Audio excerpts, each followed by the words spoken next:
కొత్తగా స్టార్ట్ చేసిన బిల్డింగ్ కానీ, కొత్తగా ఉన్న ఫ్లాట్స్ కానీ, అయితే విల్లాస్ కానీ, కమర్షియల్ స్పేసెస్ కానీ పెయింటింగ్ చేయడం ఎంత ఈజీనో అలానే రీపెయింట్ చేసే కూడా అంత కష్టం.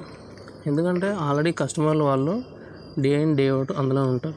వాళ్ళ థింగ్స్ అందులో ఉంటాయి.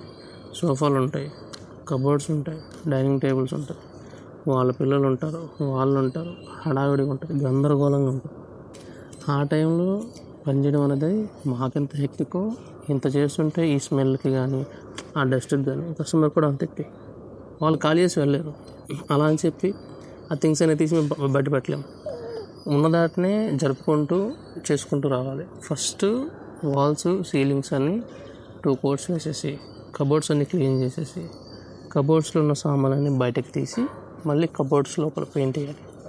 ఎందుకంటే ఇది పాత బిల్డింగ్ లోపల కబోర్డ్ వర్క్ అంటే బయట వర్క్ చేశారు. లోపలంతా సిమెంట్తో చేసిన సెల్ఫ్.